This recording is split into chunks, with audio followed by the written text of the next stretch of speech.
Today I'm going to go over the assignment I set you last time that was placed on WebCT regarding the issues of the issue of sample size, and then I want to talk about sampling distributions and central limit theorem, and then I will take any questions you have regarding the material or anything to do with the first exam.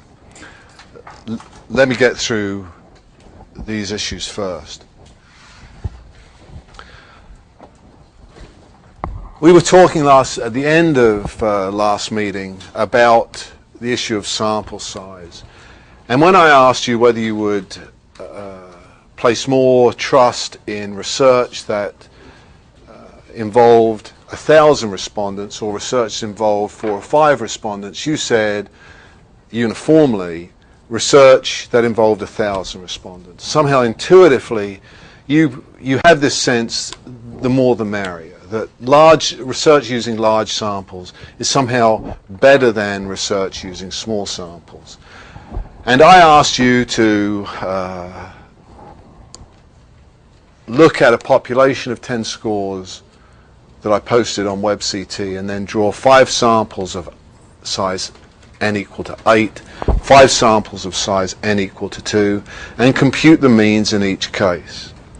And I did that, and I suspect each of you did that, and the precise means that you generated are not, there are no right or wrong answers. Here are the 10 original scores, and by the way, they have a mean mu equal to 101.0.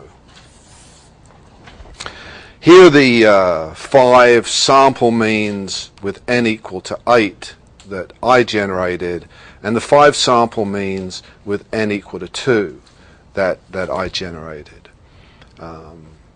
Whether or not you had the same scores is irrelevant. I think you should have generated a similar sort of pattern of scores. The first issue was, if we forget the population mean and simply compare this set of sample means to this set of sample means, is one more consistent than the other? Is one set more consistent than the other? Is one set more varied than the other? And I think the answer to that question is clearly yes. With the set of mean scores with n equal to 2 exhibits a higher level of variance than the set of means, sample means with n equal to 8. Would you agree? That is, these means based upon relatively large sample size are more consistent or more reliable than the means based on small sample size. So that one conclusion from this very straightforward exercise is that as sample size increases, the reliability of the statistics associated with the sample increases. That is, we've seen that here, and I presume that each of you saw when you went through this exercise, that the means based upon a relatively large sample size were more similar to one another than the means based upon small sample size. The second issue that I asked you to examine was whether one of these sets of means was more accurate than the other, was more similar to the population mean mu. And I think once again the answer is obvious. These means based upon an n of 8, that is, the means based upon large sample size, are overall more similar to the population mean than are the sample means based upon a small sample size. So that as sample size increases, the statistics associated with the sample also become more accurate or more valid. The bottom line of this simple exercise is that as sample size increases, the statistics associated with the sample become more reliable and more valid. endorsing your intuitive sense that research that uses large samples, all other things being equal, is preferable to research that relies upon small samples. The logic for that is, I think, made apparent by this simple exercise that demonstrates that as sample size increases, the statistics associated with the sample become both more reliable and more valid. Are there any questions about the issue of sample size? If there are none, let me talk about the last two issues, two related issues, prior to exam 1. The first of these is the issue of sampling distributions. Sampling distributions.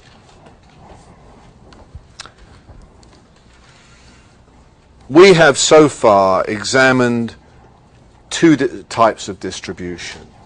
One, population distributions,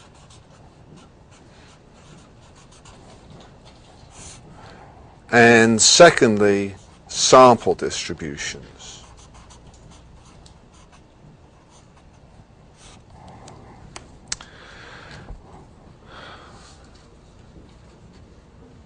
We know that population distributions are real.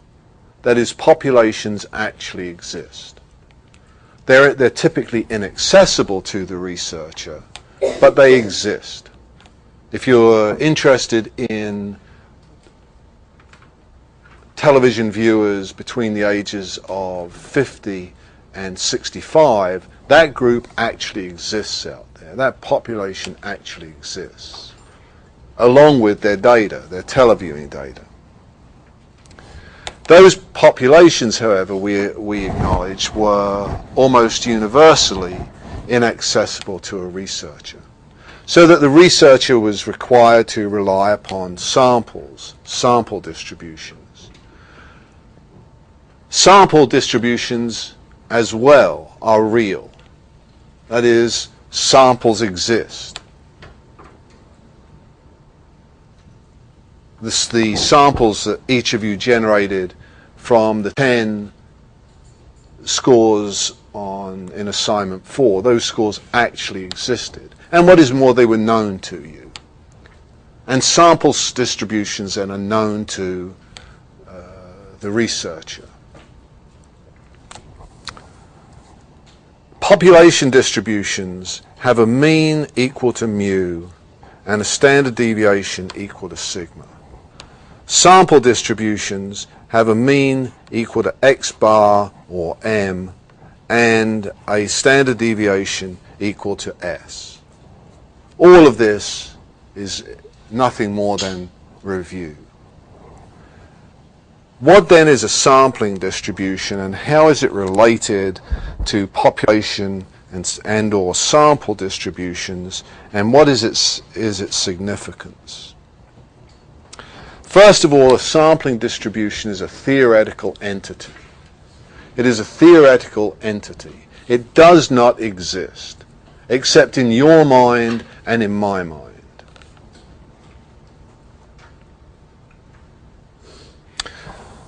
If we had sampled not 5 times from this population, but an infinite number of times, and we had then plotted the distribution of that infinite number of sample means, we would have generated a sampling distribution of sample means. Let me say that again. If we had sampled from this population of 10 scores, not 5 times, but an infinite number of times, with the sample size set to some fixed number, whether that fixed number was 2 or 5 or 8, as long as the number is fixed. If we had sampled an infinite number of times and then plotted the distribution of those infinite number of sample means, we would have generated a sampling distribution of sample means. Are there any questions about a sampling distribution of sample means? What a sampling distribution is, in a sense. We could do the same with proportions. But the way that the text and the easiest way to come to grips with sampling distributions is through a sampling distribution of sample means. It relies upon concepts that should already be familiar to you.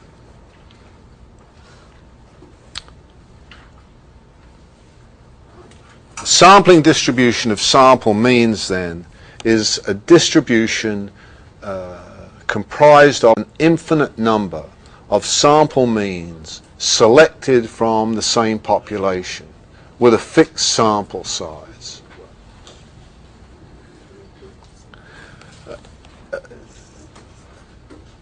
Could I repeat that? I don't think so. The tape is not recording up here. A sampling distribution of sample means is nothing more than a distribution of an infinite number of sample means selected from the same population with sample size fixed at some number.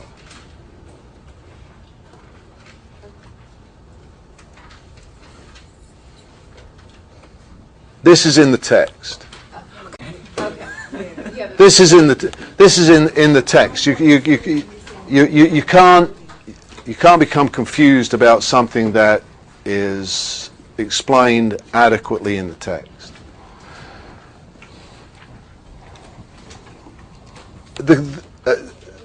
A sampling distribution then does not exist in reality. It is a theoretical entity. It's a theoretical entity because you can't do anything an infinite number of times. You can't select an infinite number of samples. But a sampling distribution is something that we know a great deal about,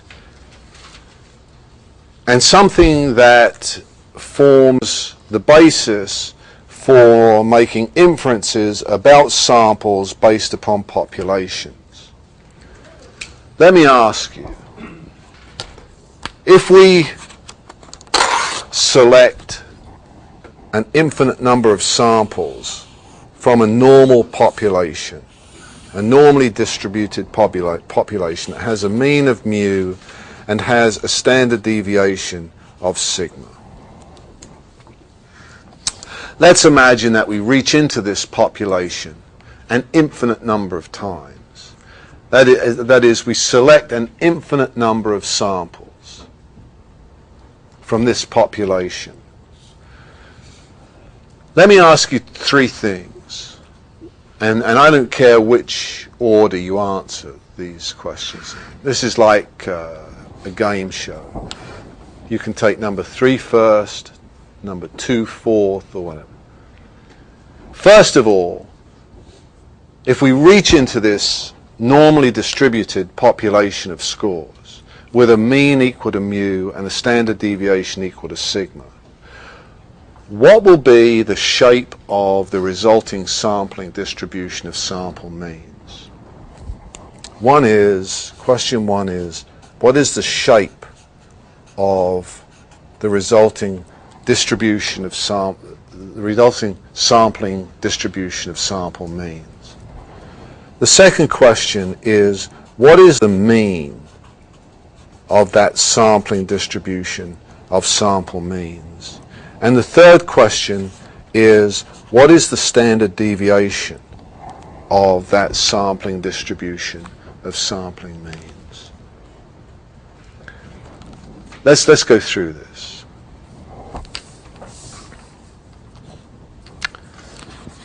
Let's go back to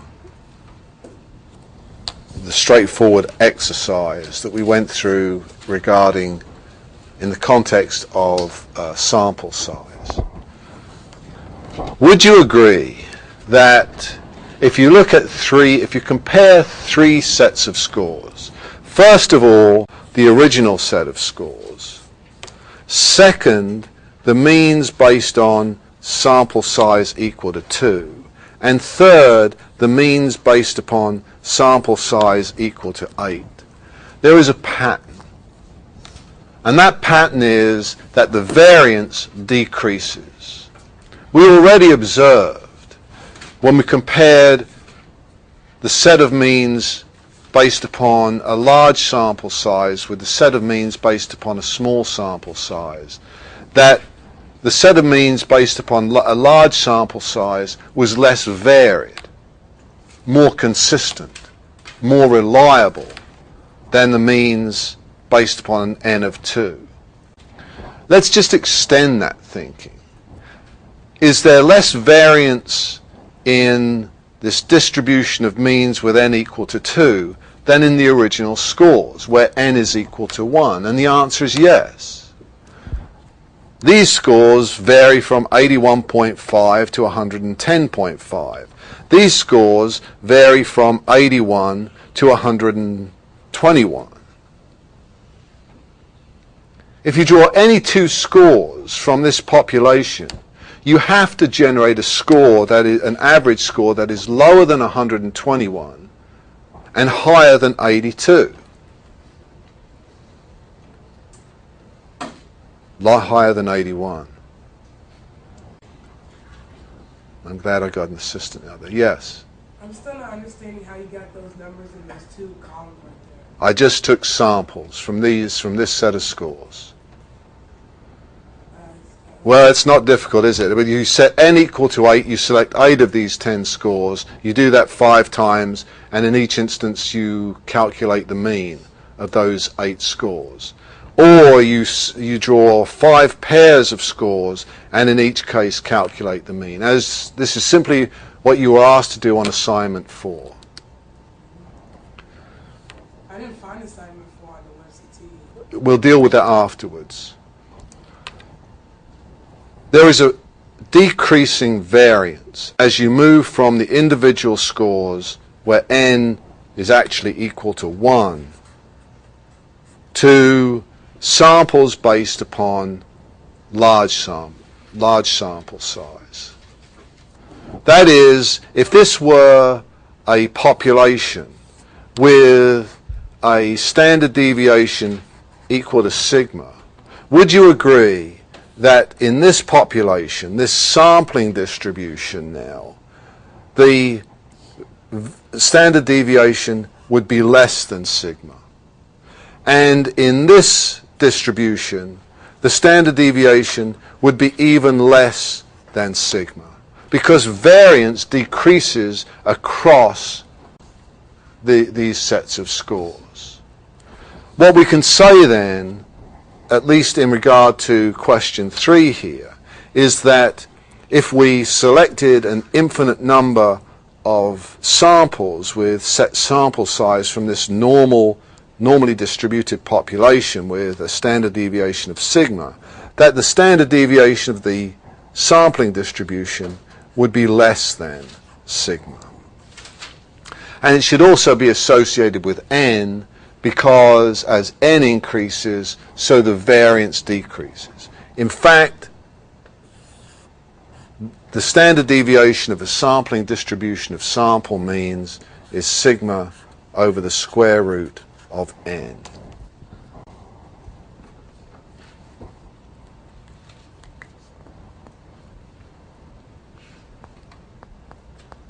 Sigma over the square root of n.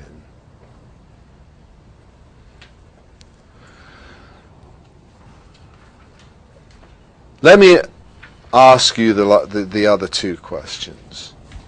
Just intuitively, if you were to select an infinite number of means, an infinite number of samples rather, from this normal distribution with a mean of mu,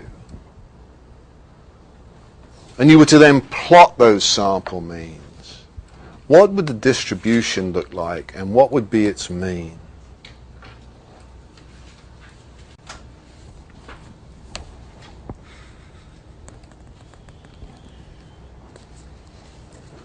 No.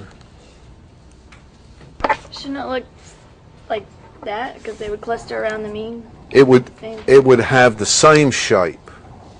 That is, it would be normally distributed, like the population from which it was drawn. What is more, the mean of the sampling distribution will equal the mean of the population distribution, which is mu. And lo and behold, at the top of page 150, it says, if repeated random samples of size n are drawn from a normal population with mean mu and standard deviation sigma, then the sampling distribution of sample means will be normal with a mean of mu and a standard deviation of sigma over the square root of n.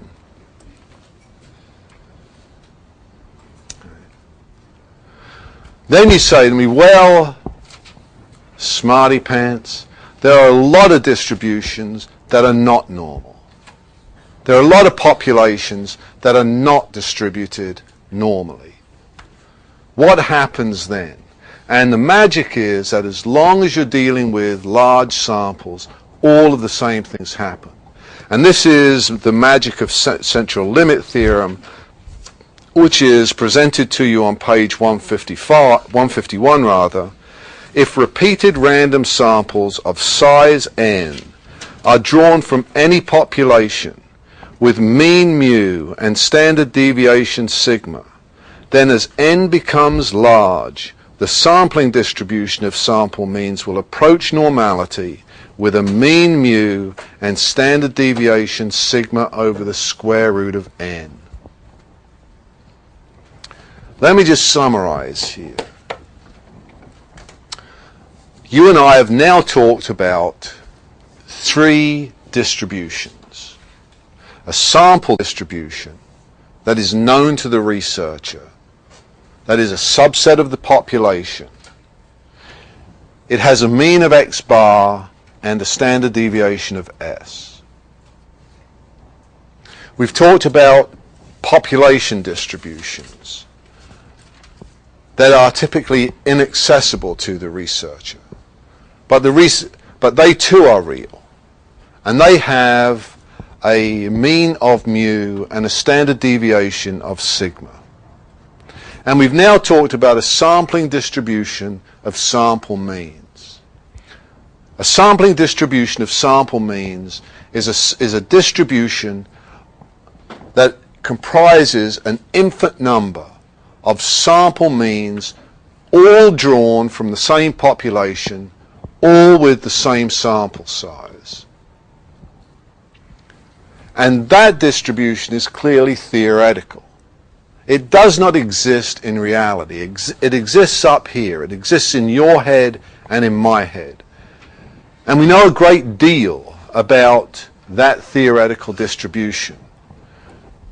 We know first that it is normal, even when the samples are drawn from a non-normal population. We know secondly that it has a mean equal to the population mean mu. And we know that it has a standard deviation that is systematically related to the population standard deviation, and that is sigma over the square root of n. That is the population standard deviation divided by the square root of sample size.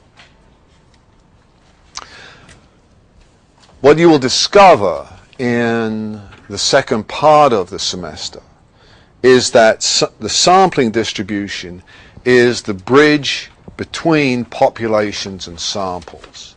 It is that magic entity, that magic idea that allows you and me and others to make inferences about populations based upon observation of samples. At this point in time, I'm not concerned that you understand that, and you should not be concerned that you understand it. At this point in time, all we're doing is checking what's in the box, checking what's in the the garage door opener that we bought home from Sears. And this is the last of those parts. Central limit theorem, which deals with something called a sampling distribution, specifically a sampling distribution of sample means. Again, I will tell you that that distribution is theoretical, that it does not exist in reality, but we do know that it has a mean equal to the population mean mu and a standard deviation equal to sigma divided by the square root of n. That is the population standard deviation divided by the square root of sample size. Are there any questions about sampling distributions of sample means or about central limit theorem?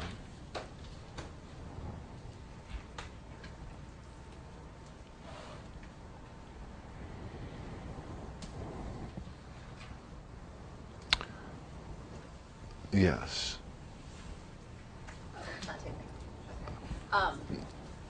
Yeah.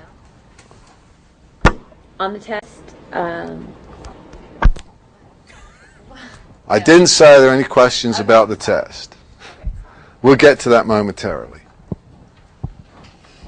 Are there any questions dealing with sampling distribution of sample means or about central limit theorem?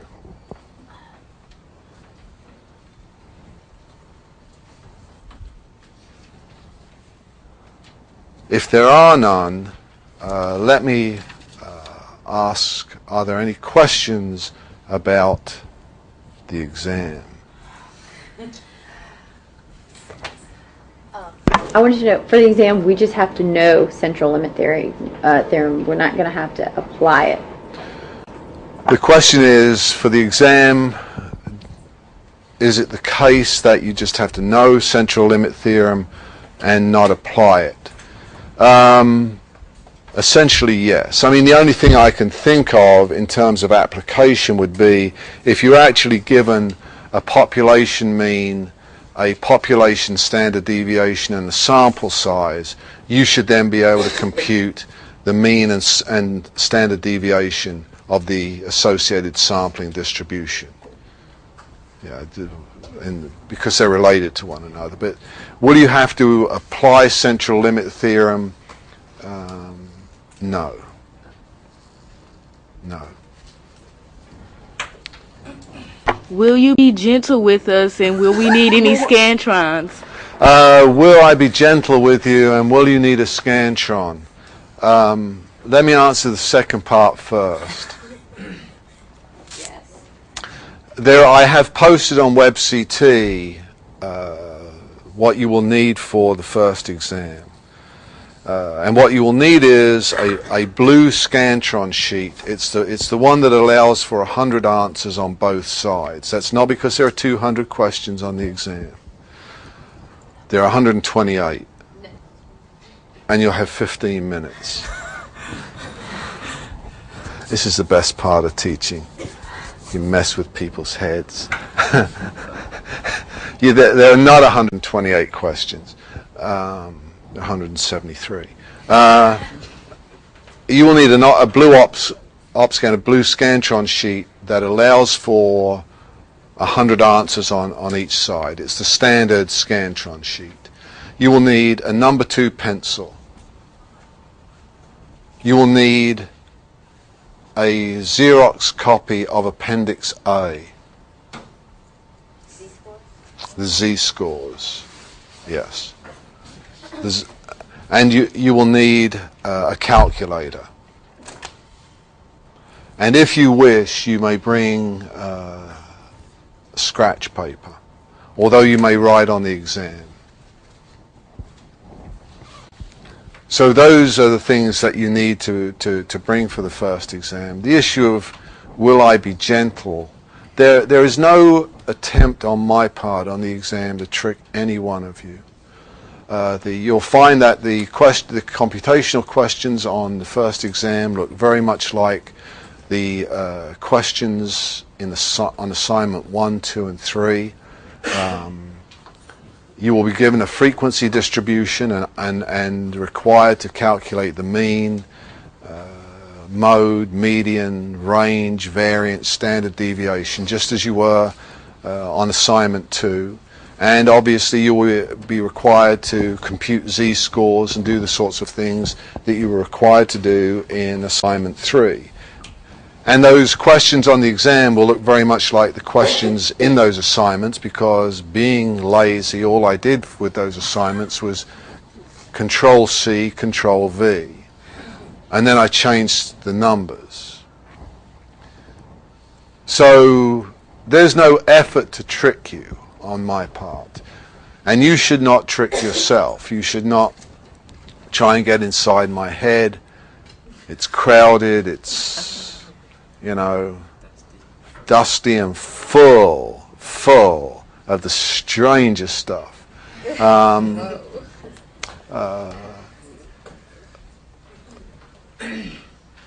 You should just work your way through the exam. Another question out there somewhere is, how many questions will there be on the exam, and how long will we have, and what proportion of these questions are computational? I can answer the first 2 questions. There are 31 questions on the exam, and you will be given 70 minutes to answer those 31 questions. You don't have the full hour and a half, because if I was giving you the full hour and a half, there'd be more than 31 questions. And I don't know what proportion are computational and what proportion are not computational, but clearly when you go through the material that we've discussed in class, a considerable amount of that was computational, but some issues like measurement reliability, central limit theorem, don't allow themselves, are not amenable to computational questioning.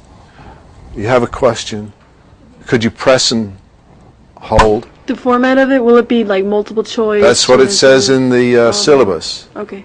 It says that the test will be multiple choice.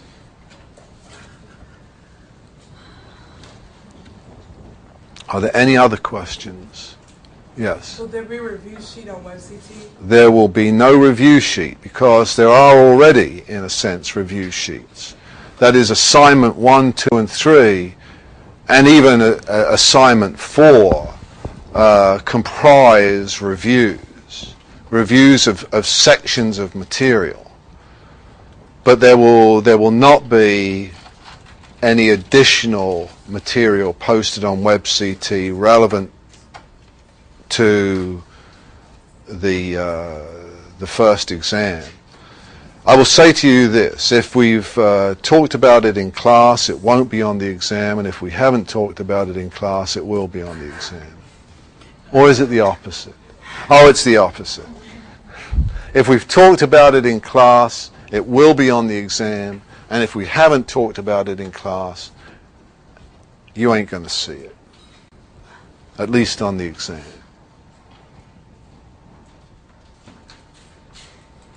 Are there any questions? Yes. I'm not sure how to go about studying for a test like this. What do you think would be a good way? First of all, I would purchase a religious icon of your choosing. And then I would sacrifice some small animal. I don't know what to say to you. If you have attended class routinely, if you have read the material in the text, if you have done the assignments, if you have taken notes while you've been here, I think you're in good shape. I would go over the notes and I would go over the assignments. But I don't think that studying for this class, an exam in this class, should be any different to studying for an exam in any other class. You know, you just read the material until you've got the hang of it. And I'm not being glib and I'm not being dismissive, but I don't think that there's no magic pill, there's no magic formula. I think it's the same shtick. I think you study, and you do that repeatedly until you understand as much of the material as you can prior to 2 days from now. I'm still just a bit hazy on what you want us to know about central limit theorem. Central limit, you're still hazy on what I want you to know about central limit theorem. I want you to know everything that's in the text about central limit theorem. And again, I'm not being evasive and I'm not being dismissive or glib about it. I think that I've discussed all that's in the text. I think you should know what central limit theorem means. And what it says and what it means and so forth. And we've been over that in here. I think that very simple exercise, and I made mention of this last time, I think that very simple exercise in assignment 4 is much more useful than any application to sample size, which was the immediate context for that assignment. Yet I think it demonstrates very vividly something about sample size, and that is, as sample size increases, so the statistics associated with the sample become more reliable and more valid. But I think when you start then looking at central limit theorem and looking back at those sets of means that you generated and the original scores and thinking in terms of variability, I think it demonstrates at least one aspect of central limit theorem, and that's this diminishing variance measured in this case by standard deviation.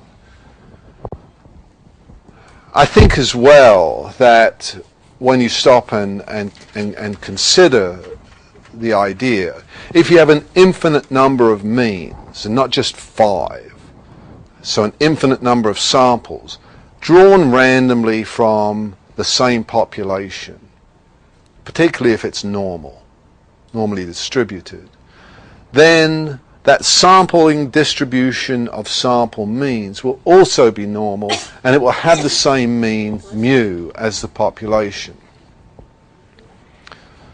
And we've already discussed that it has a standard deviation that is systematically related to the population standard deviation. Beyond that, as I've said, I think if you were then given a value of mu, a value of sigma, and a value of n, you should be able to compute the mean and standard deviation of a sampling distribution. If a population, for example, has a mean of 10, so too does the sampling distribution. If a population distribution has a standard deviation of 5, and if n is 100, then the sampling distribution of sample means has a standard deviation of 5 divided by the square root of 100, which would be 5 over 10, which would be 0.5. I think that, those are the sorts of things that we talked about here. There is not a great deal of discussion or explanation in the text about central limit theorem. But I said to you last time that if space were a function of its significance, central limit theorem would require 55 pages, 150 pages of this text, because it's a profoundly significant idea. we will discover that it is what allows researchers to make inferences about populations when all they've seen is samples drawn from those populations. But at this point in time, that is irrelevant. That magic is irrelevant. All we're doing is an inventory check.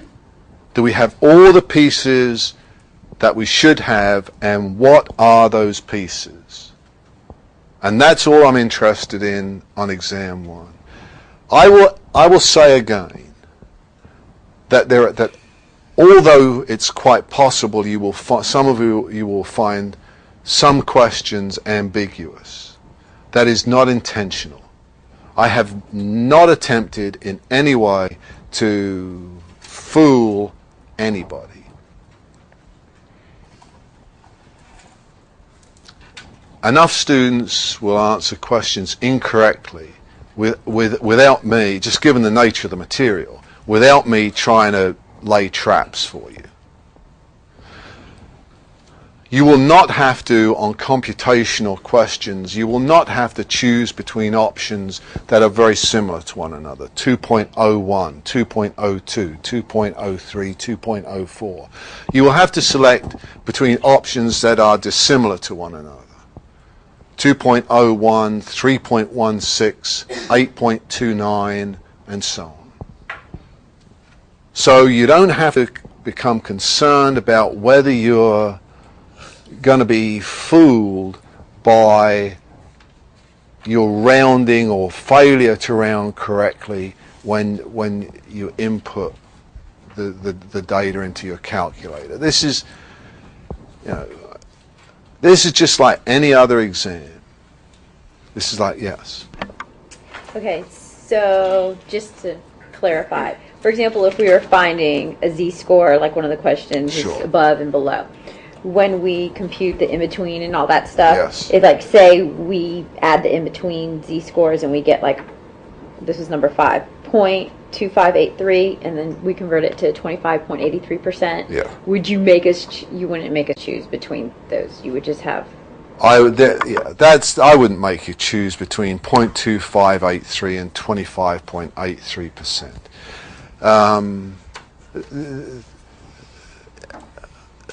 Or if the question deals with proportions, the answers will, I don't know what to say to that. There are no tricks. And what is more, if you encounter something of that sort on the exam, you don't have to sit there with your mouth shut, hoping and praying for divine intervention. You can stick up your hand and say, I have a question. And if I can answer it, I will, and if I can't answer it, I can't answer it. And the only reason I wouldn't answer it would be because I don't understand the material. No, the only reason I wouldn't answer is because it would, the question that you're asking is essentially asking me to give you the answer to the question. But certainly if you don't understand a word that's used or you don't understand something else, I can take care of that. Are there any other questions?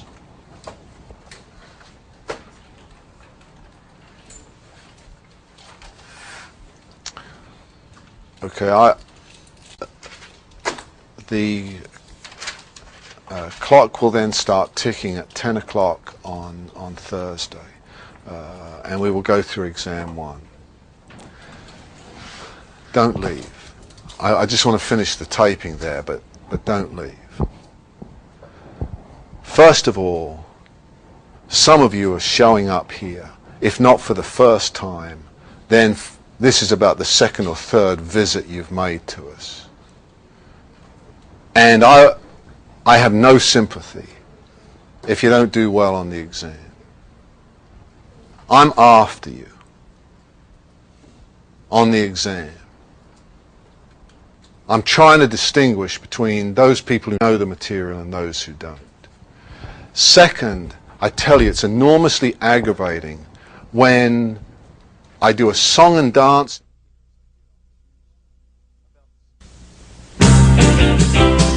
Bye.